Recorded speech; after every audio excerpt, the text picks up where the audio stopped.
नमस्कार शेतकरी मित्रांनो, कृषी कल्याण युट्यूब चॅनल मध्ये सर्व शेतकरी बांधवांचं हार्दिक स्वागत आहे। तर मित्रांनो, राज्यातील 34 जिल्ह्यातील शेतकरी बांधवांसाठी अत्यंत आनंदाची बातमी आहे, कारण की येणाऱ्या 8 दिवसाच्या आतमध्ये शेतकऱ्यांच्या बँक खात्यामध्ये नुकसान भरपाईचे पैसे जमा होणार आहेत। याचबरोबर पीक विम्याचे सुद्धा पैसे जमा होणार आहेत आणि ज्या शेतकऱ्यांचं अतिवृष्टीमुळे नुकसान झालेलं आहे त्या शेतकऱ्यांना हेक्टरी 50,000 रुपये मिळणार अशी चर्चा सुरू आहे। आता हे खरं आहे का, या संदर्भामध्ये सगळे अपडेट घेण्याचा प्रयत्न करणार आहोत। आणि काल झालेल्या मंत्रिमंडळ बैठकीमध्ये सरकारने नुकसान भरपाई संदर्भामध्ये केवायसी संदर्भामध्ये काही बदल केले ते सुद्धा माहिती घेण्याचा प्रयत्न करणार आहोत। आणि कोणकोणत्या जिल्ह्यातील शेतकऱ्यांना या 8 दिवसामध्ये अतिवृष्टीचे पैसे त्यांच्या खात्यामध्ये मिळणार आणि हेक्टरी 50,000 रुपये मिळणार का, हेक्टरी किती रुपये मिळणार, या संदर्भात टोटल डिटेल मध्ये माहिती घेण्याचा प्रयत्न करणार आहोत। तर नमस्कार, मी ज्ञानेश्वर सवणकर स्वागत करतो कृषी कल्याण युट्यूब चॅनल मध्ये। सर्वांना एकच विनंती आहे, चॅनलवर जर नवीन असाल चॅनल नक्की सबस्क्राईब करा। तर मित्रांनो, चला तर व्हिडिओला सुरुवात करूया। तर मित्रांनो, आपण पाहतोय मराठवाड्यातल्या 8ही जिल्ह्यातील शेतकऱ्यांना अतिवृष्टी नुकसान भरपाई मंजूर झालेली आहे, ज्याच्यामध्ये हिंगोली असेल, नांदेड असेल, परभणी असेल, जालना असेल, छत्रपती संभाजीनगर असेल, याचबरोबर परभणी असेल, लातूर असेल, बीड असेल, धाराशिव असेल, या मराठवाड्यातल्या 8ही जिल्ह्यामध्ये अतिवृष्टी नुकसान भरपाई 100% मंजूर करण्यात आलेली आहे।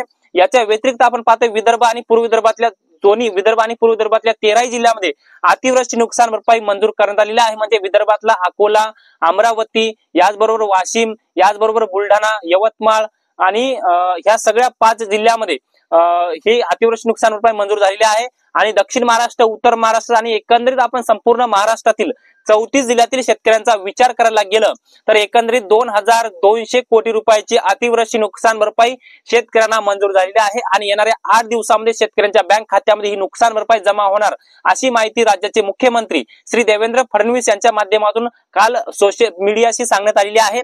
आता ही नुकसान भरपाई शेतकऱ्यांना जलद गतीने मिळणार आहे। शेतकऱ्यांना ज्या शेतकऱ्याकडे फार्मर आयडी आहे त्या फार्मर आयडीला जे आधार कार्ड लिंक आहे त्याच आधारला जे बँक खाते लिंक आहे त्या बँक खात्यात ते पैसे जमा होणार आहेत। म्हणजे आता केवायसी ची अट राज्य सरकारने काल पार पडलेल्या मंत्रिमंडळ बैठकीमध्ये ही केवायसी ची अट सध्या शिथिल करण्यात आलेली आहे। आता तुम्हाला केवायसी करण्याची काही गरज नाही आणि येणाऱ्या 8 दिवसामध्ये डीबीटी म्हणजे डायरेक्ट बेनिफिट ट्रान्सफर द्वारे शेतकऱ्यांच्या आधार संलग्न बँक खात्यामध्ये या अतिवृष्टी नुकसान भरपाईच्या निधीचं वितरण राज्याचे मुख्यमंत्री श्री देवेंद्र फडणवीस यांच्या हस्ते हे पार पडणार आहे अशी माहिती सध्या देण्यात आलेली आहे। परंतु मित्रांनो, यामध्ये आपण पाहतोय हेक्टरी 50,000 रुपये मिळणार अशा बातम्या आणि असे व्हिडिओ व्हायरल होत आहेत। आता यामध्ये सत्यता काय हे सुद्धा सांगतो।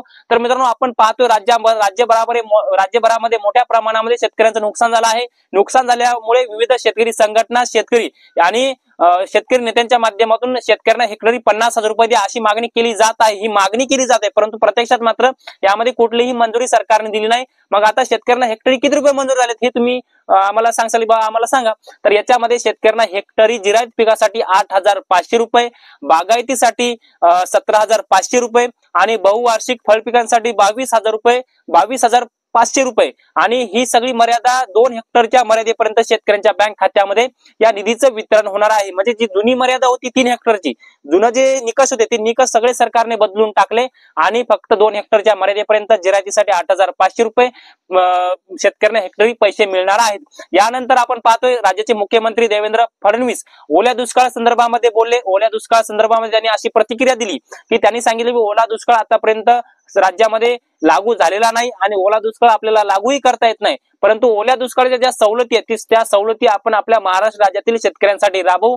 आणि जवळपास त्यामध्ये त्याचवर बोलत असताना राज्याचे दुसरे उपमुख्यमंत्री एकनाथ शिंदे साहेब येणाऱ्या 2 दिवसामध्ये शेतकऱ्यांसाठी ठोस निर्णय घेऊ आणि शेतकऱ्यांना अजून आर्थिक मदत देऊ अशी सुद्धा माहिती उपमुख्यमंत्री एकनाथ शिंदे साहेबांच्या माध्यमातून देण्यात आलेली आहे। परंतु सध्या जे काही अतिवृष्टी नुकसान भरपाई मंजूर झालेली आहे, ज्याच्यामध्ये आपण पाहतोय सर्वात जास्त निधी जवळपास नांदेड जिल्ह्यातील 7 लाख शेतकऱ्यांना एकंदरीत आपण पाहतोय जवळपास 7 लाख शेतकऱ्यांना जवळपास 750 कोटी काहीतरी आहेत। हिंगोलीमध्ये 231 कोटी आहेत, परभणीमध्ये 180 कोटी आहेत, याचबरोबर छत्रपती संभाजीनगर जिल्ह्यामध्ये असे सगळे 2200 कोटी रुपयाची मंजुरी राज्य सरकार मंत्रिमंडळ बैठकीच्या माध्यमातून देण्यात आलेली आहे। आणि काल जी मंत्रिमंडळ बैठक झाली त्या मंत्रिमंडळ बैठकीमध्ये ही केवायसी ची अट राज्य सरकारने शिथिल केली आहे। त्यामुळे राज्यातील शेतकऱ्यांसाठी आनंदाची बातमी आहे। परंतु हे सगळे जे पैसे आहेत अतिवृष्टी नुकसान भरपाईचे शेतकऱ्यांच्या खात्यामध्ये दिवाळीपूर्वीच शेतकऱ्यांच्या बँक खात्यामध्ये जमा होणार अशी सुद्धा माहिती मुख्यमंत्री देवेंद्र फडणवीसांच्या माध्यमातून देण्यात आली आहे। आणि कर्जमाफीची समिती सध्या कर्जमाफीचा जो काही समिती आहे तिचा अहवाल राज्य सरकारकडे आलेला आहे आणि येणाऱ्या हिवाळी अधिवेशनामध्ये कर्जमाफीचा आम्ही विचार करू असं सुद्धा मुख्यमंत्री यांच्या माध्यमातून माहिती देण्यात आलेली आहे। तर मित्रांनो, आपण या व्हिडिओच्या माध्यमातून अतिवृष्टी नुकसान भरपाई संदर्भामध्ये एक छोटंसं अपडेट घेण्याचा प्रयत्न केलेला आहे। हे छोटंसं अपडेट तुम्हाला कसं वाटलं कमेंट्स मध्ये नक्की कळवा आणि हा व्हिडिओ जर आवडला असेल तर एक लाईक करा। प्रत्येक शेतकरी बांधवांपर्यंत महत्त्वाची अशी माहिती शेअर करा। धन्यवाद।